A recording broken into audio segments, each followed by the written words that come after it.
Thanks for joining. This is Live with Miami's Community News, and I'm Michael Miller. Special guest today is Kurt Kaminer. Welcome, and thank you for joining us. Thank you for having me. So you're all about transportation, Absolutely. Whether it's on walking or scooters, I suspect. Yep. Bicycles, right? Maybe old cars yet, right? A little bit. Not in the program, but myself, yes. So first tell us about the program and who's running that program. Absolutely. Well, I'm part of the Kids Neuroscience Center at the University of Miami Miller School of Medicine. It is an arm, basically, of the Miami Project to Cure Paralysis. And within the Kids Neuroscience Center, there's a WalkSafe and BikeSafe programs. And I've been there for about 12 years. The programs are all about making sure that kids are injury-free on the roads when they're either walking or riding. And, bless you. And it's been it's basically been a program over 20 years now here in the community. So what is it you do in that program, you personally? Well, I'm the Safe Streets and Multimedia Coordinator. And so for many years, I did the videos and a lot of the outreach in the program from the standpoint of multimedia, and also helped very much with the narratives because, with traffic safety, a lot of the narratives have been very similar since the 1950s, but they're really evolving. We're looking at streets from the standpoint of infrastructure, how to make them safe for kids. Hey, I'm glad you brought about the streets because years ago when the county was redoing the street, they made sure that there were bike lanes. Mm-hmm. So I said to them, why are you having bike lanes on the street? There's no connection. The other end, they said, that's today, there's no connection. Tomorrow. Right. But tomorrow, you never know. Look at Southwest 64th. Yes. Now we have protected bike lanes on it. They weren't there. That was extraordinary what they did there. They have them. Some places it's green, other places the concrete border in there. Mm-hmm. Really cleverly putting it there. As a person that's been driving trucks my entire life, when I see somebody on a bicycle, I want to go the other direction because you just got to know, folks. If they run into you, it doesn't matter. It's still you. Right? Mm-hmm. Yep. So for a driver who's in a car and there are cyclists nearby, there are some rules that govern that. All right. Absolutely. So let's talk about, if you can, what is the safe, whatever safe means, all right? Mm-hmm. Distance. And when should a driver say, you know what, I'm not going to wait here. I'm going to make a turn and go away from them or just stop. So what is it a driver can do to help themselves and make sure they do everything they can not to hit a bicyclist? Well, let's put it into context of, let's say, if you're driving down the road and you might be near, let's say one or two riders, especially family and their children and such. Give space. Don't tailgate too closely. Honestly, especially with kids, you don't know if they might be able to hold their line or not. And this is assuming that you're on, let's say, a shared street, like a bicycle boulevard in a neighborhood. Give space, take it easy. Wherever you're going, the delay is going to only be maybe a couple of minutes or so. If you need to make a left or right and find another route. But let's take, for instance, one of the Coconut Grove streets, like Shipping Avenue. There's a lot of kids who ride to school to Coconut Grove Elementary on a daily basis, really. If you see a family that's riding like that, just hold back. No need to, go at the speed limit in the neighborhood. I'd say maybe a good car length at least. And even then, keep it under 15 miles an hour. Mm-hmm. And really pay attention. Yeah, modern cars are very distracting in that respect. I mean, I personally drive a 68 Plymouth as a daily driver, and it makes you really appreciate... Okay. You say a 68 Plymouth? 68 Plymouth Belvedere, yep. So think Adam 12. Okay. Tell us about that. What drew you to that? Well, it was basically watching Adam 12, as a matter of fact. I was watching it, would watch it with my dad before he passed, and I think the season 1 and season 2 cars were 68 Plymouth, and when it comes down to automobiles, I'm very influenced by film. I think that's another thing that I like to do, videography and such. That's kind of what I was doing with the program early on. And the 2 cars I own are both basically influenced by that. And the 68 Plymouth is absolutely influenced on that. It's a 4-door. It's technically a satellite detrimmed as a Belvedere, and that car was designed before there were radial tires, and it keeps you really, really aware of how far we've come with automobiles, but at the same time, how much that the modern automobile is in some ways almost like a race car, and we become desensitized to it, and we use them We used them without realizing the dangers that we're creating outside. Including people that drive trucks. Rum, rum, rum. Well, look at the overtaking of semis and such, with barely any passage to spare. I think it was and there's some stats that AAA has on. How long have you had that Plymouth? About 7 years now, and I've had.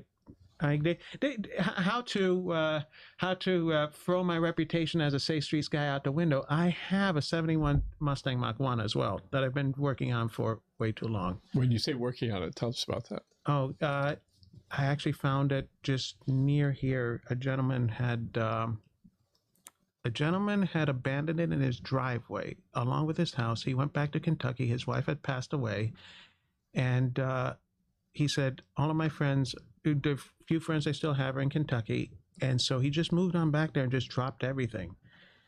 And again, everything happens at a yard sale. I had gone to a yard sale. A gentleman had a couple of Fox Body Mustangs. And I told him I was looking for 71 Mach 1. And he said, I think there's a guy down the street who has a green Mustang. Go and find it. So somehow it happened. I was able to tell us. So you have two vintage cars at least. Two vintage cars, yeah. And the other one's hanging around in the garage or in backyard, covered or not covered. The Mustang, I'm working on it on the side of the house. It was smashed in 2004, and I basically am restoring it slowly. But the other thing that's very much around the house is my vintage bicycle collection, which is very much a lot more out of hand than the cars. I have a particular love for the commuter bicycle because I think it really. What is it? What is it? Do you say computer or commuter? Commuter bicycle. What is the difference between a commuter bike and other one? I'll define it. Basically, think of a diamond framed bicycle with handlebars that scoot like this. They call them North Roads. And you sit in a very upright Mary Poppins-like stance on it. As a matter of fact, Gertie from the new Mary Poppins Returns is based on one of those type of bikes, the bike that Lin-Manuel Miranda rides on, although it has flat bars. And those bikes, if you go back to the earliest safety bicycle, that is the first bicycles that were not high wheelers, that is equal size wheels and a chain drive to the rear hub. That was the Rover safety bicycle in 1885, and it was about around 1900 or so, 1905. Dunlop created a pneumatic tire, and manufacturers basically came up with this diamond frame design, and took a couple more years before cable brakes became popular. But this design, which more or less became perfected in the 20s and 30s, became what I think many people these days would know as the commuter bicycle. Some people might know it as a Raleigh Sports. Yeah. If there was a bicycle museum and it was here in Miami, would you go to work in it? Yeah, absolutely, and I probably try to found. I halfway to finding one really. Folks, he got all pizzazzled by this question. Yeah, because if you'd ask my mom, she'd say, yes, there's a bicycle museum in Miami. It is my house. My son has taken it over.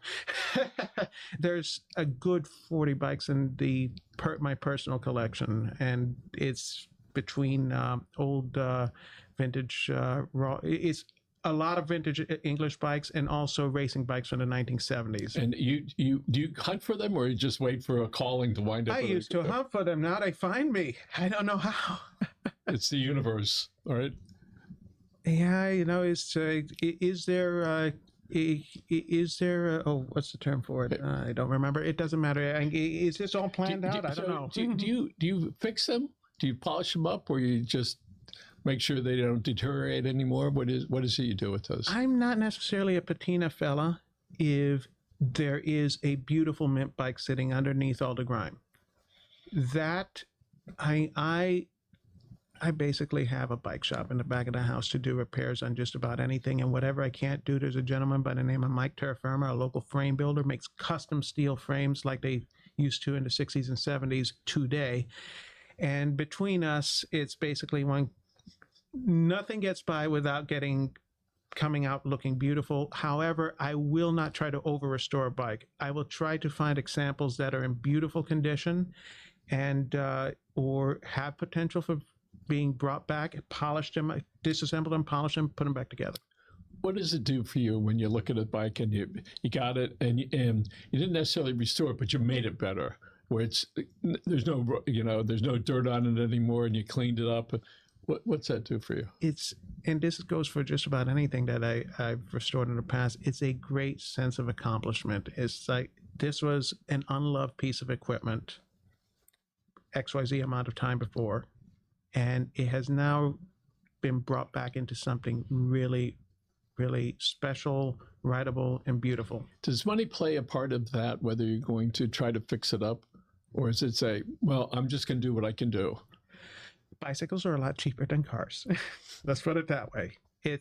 Usually it's not that costly. I mean, it's costly in terms of time, but if it's a hobby, labor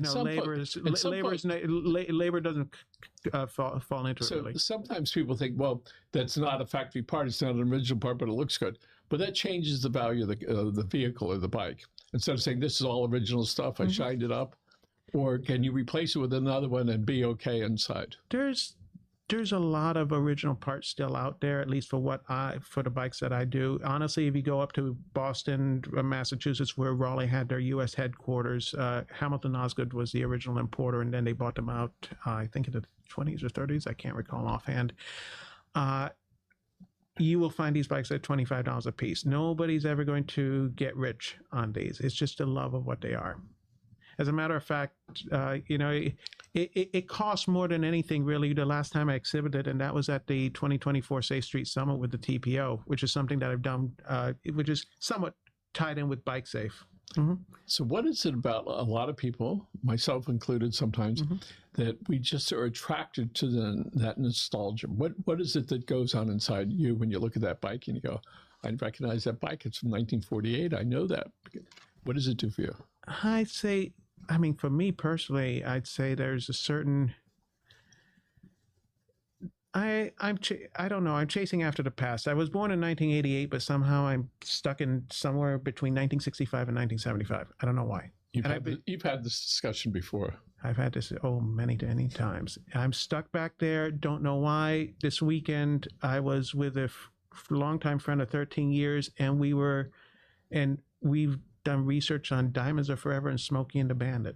Go figure. So I'm trying to find that 1970s TV show that I fell off from. I'm not sure where you watch Andy Mayberry, do you go, I'm there? Well, the funny thing is that, remember Andy Griffith's show is the replacement for it was Mayberry RFD? Mm-hmm. That 68 Plymouth I have is a direct identical thing to what Ken Berry's driving in there. So when you watch old movies and you look and they got all the old cars out on the street, you go, that one, that's good. What's it like for you when you do that, or you see them on bicycles from let's say from the 60s, and you go? I'm taking everything in, whether it's the bikes, the cars, even the fashions on there. I'm taking it in. And as a matter of fact, on that note, remember about 10 years ago, when the Florida Film Grant was still here, there was a show called Magic City, not tied with the casino, but Stars did a show with that.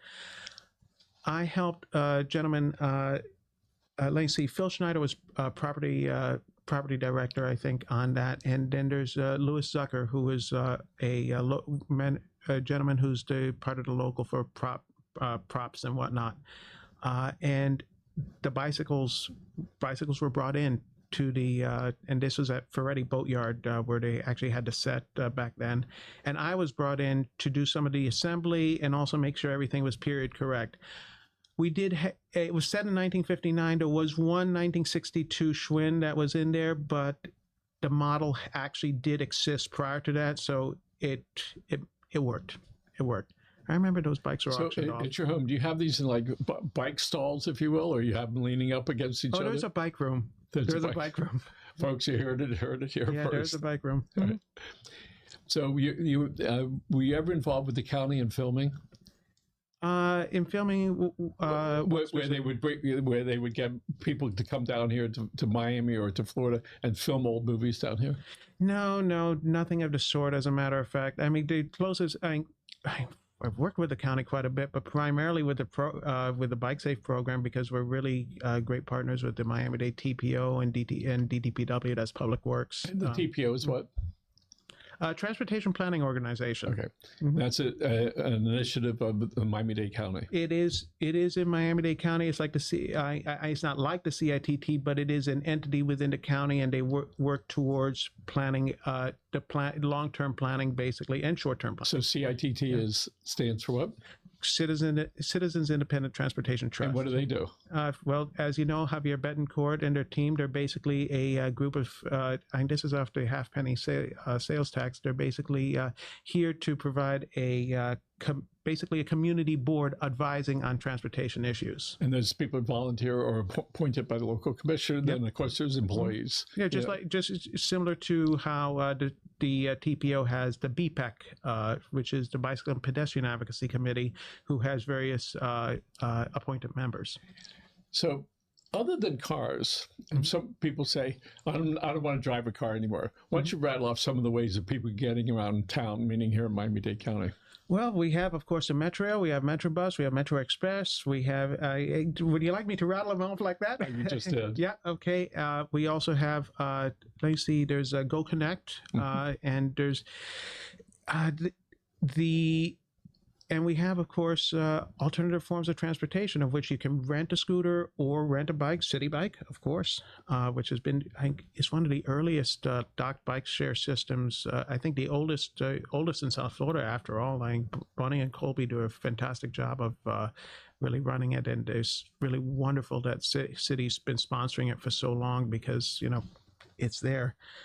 You know, ever since it was Deco Bike way back when, and it's, I know I'm going into the weeds with this, but this is also because, speaking of museums, half of my collection is called the Bike Share Museum, because I have some bike share bikes current, which are very much related to commuter bikes, preserved, because I figure, okay, people use these, they get thrown out, they get forgotten, and this is an important part of bike history, really. So how'd you wind up at the University of Miami in the program? Well, when I have a communications BA, and I was putting in for various positions, and Dr. Hodgson, she saw, hey, I have the BikeSafe program. Here's a guy who's into bikes. And so she calls me up, and the very first thing, I remember the day like it was yesterday, I pick up the phone, don't know who it is. Hi, hey, you know, who's this? And that's how it started. I was interviewed, and I've been there for 12 years, really. You still use four-wheelers for transportation? Honestly, if I can use two wheels for transportation, I will. We all know that Miami is not necessarily, Miami is working towards being a safer city for cycling. It's not there yet. There's a lot to be done, but then again, of course, you know, if we recognize this, it makes it much easier to improve. And of course, and if we, let's say, look at beautiful things like the Underline that's come forth, and the Downtown Mobility Network, which was really I think pre-COVID initiative, but it came forth during COVID, where we actually have protected bike lanes, which are the type of lanes that you can actually feel safe on with your kids and riding in safety.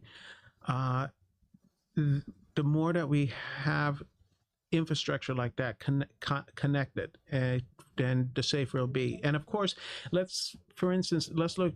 I mean, right now, the city of Miami is working on their updated bike master plan. As a matter of fact, the public engagement is going on right now. Transit Alliance had a meeting just, I think, yesterday, if I'm not mistaken, about how you can give commentary and whatnot to it.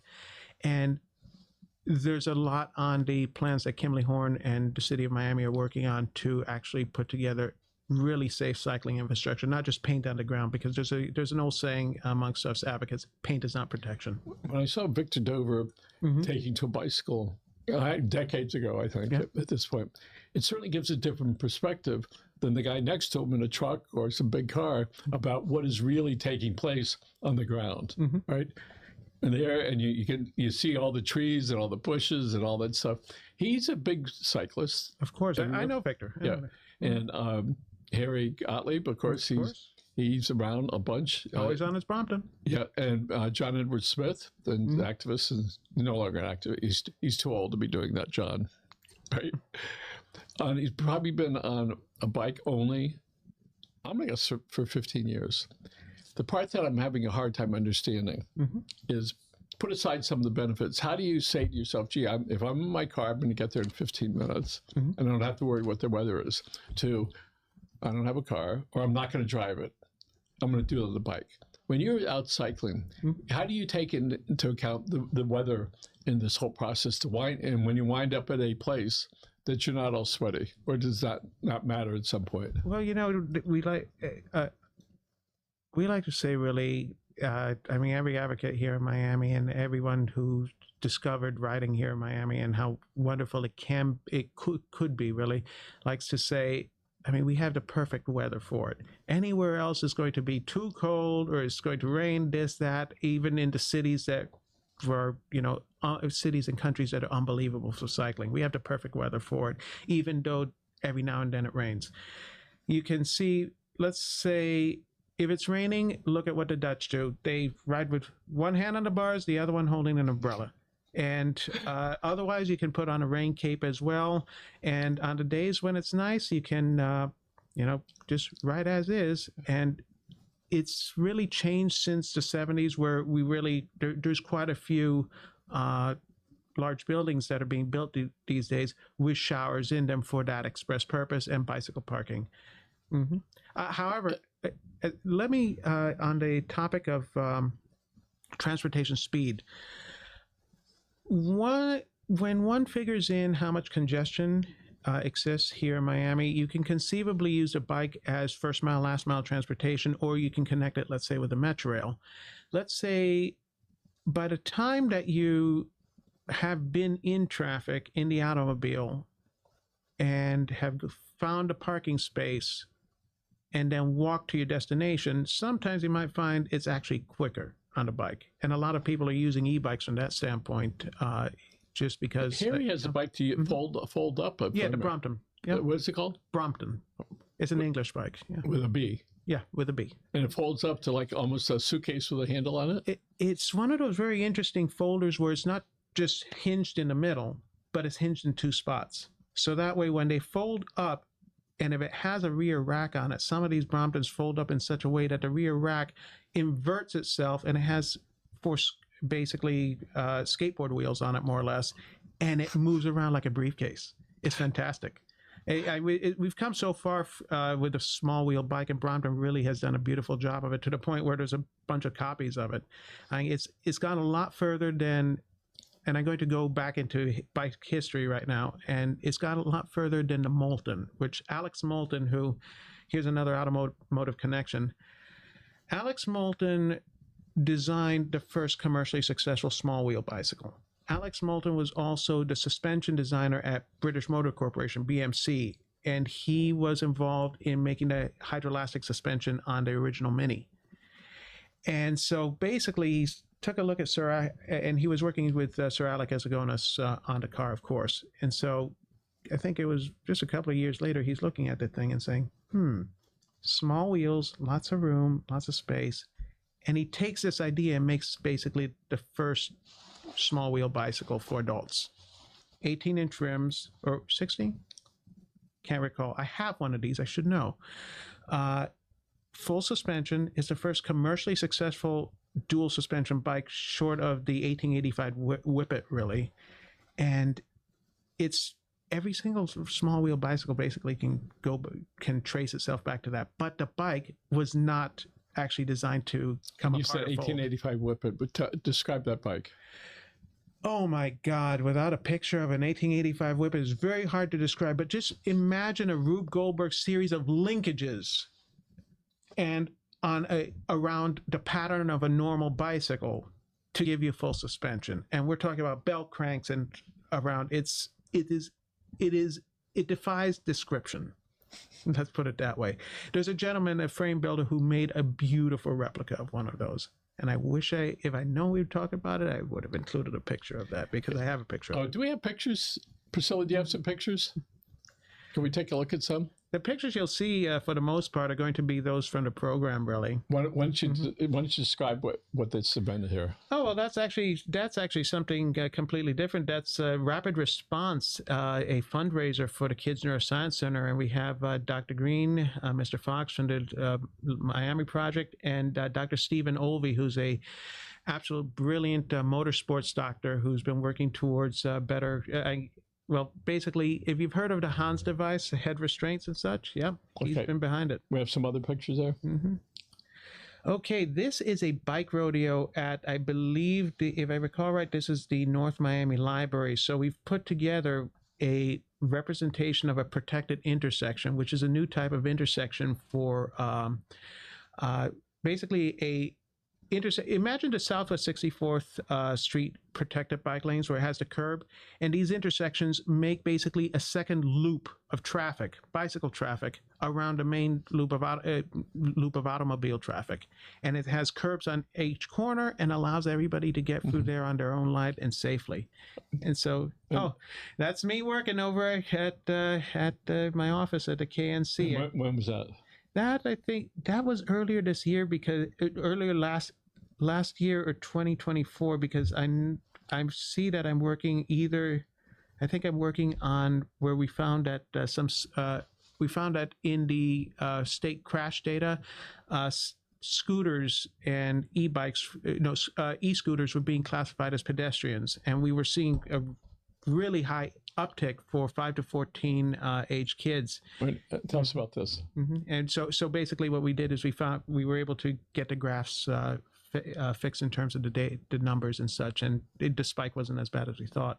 That is Bike to School Day over in Hialeah with Desde Fuentes there. She was our data manager or our research manager for a while, and this was a school that we did a pop-up bike lane at with the TPO, and it was said at Henry H. Fowler and Mayhem Walters Elementary, and only about 4 kids in that neighborhood would actually ride in, and we had something like 60 kids that day, and on some on borrowed bicycles and whatnot. And the most beautiful thing that Jesus Fuentes from the TPO told me, he got to interview some of the kids, and they told him, when we used to ride to school in Cuba. When we came here, we lost that. So this was an ability for us to go and reconnect on that level. And it's just such a wonderful I see we thing. have up there, looks like a big truck. What is that? That's our bicycle. That we do bicycle rodeos every now and then. And we have a trailer that was basically donated to us by the Rails to Trails, RTC, Rail to Trails Foundation. And we have a fleet of bicycles, of which are used to either train kids how to ride. Those are the ones without pedals. They're basically balance bikes, or just to ride around at these pop-up events. And how can people find out more about these pop-up events? That's the BikeSafe program, ibikesafe.org. Okay, say it again.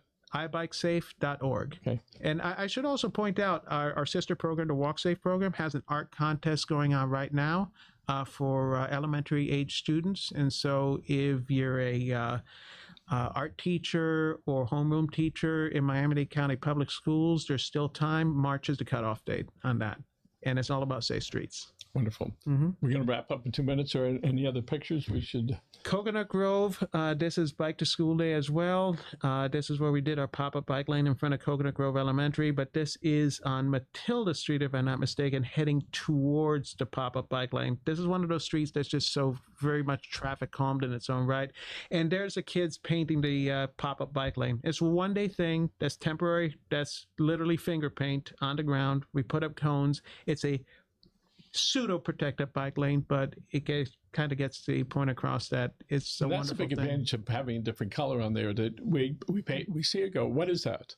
That's just long enough to save some kid's life that's too close to the car, or the other way around. I'd say really the paint is great from the standpoint of visibility, but nothing beats a separator protected bike lane. I mean, even if it's just, let's say, a Zikla separator, which are the ones that you see in downtown, which is these white separators, triangulated shape, and the flex post in between them, that makes a really big difference, because there's no chance that anybody might make a mistake while they're driving on their phone or whatnot, and if they happen to get close to that bike lane, that Ziegler zipper is going to at least make sure that that car does not enter. And we're going to wrap it. Why don't you give your web address one more time? Okay, for the BikeSafe program, it is ibikesafe.org, and for the WalkSafe program, iwalksafe.org. Wonderful. Thank you for joining us. Appreciate it. Absolute pleasure. And thanks for being here. Let's look at that camera right over there. First of all, Priscilla, thanks for doing the show. And by the way, folks, she graduated from FIU a few months ago, and we're very happy for her. And next, my brother Grant and I, first of all, appreciate you watching. And we subscribe to the Disney rule, which is when you hug someone, don't stop until they do. Thanks for joining us. Have a great day.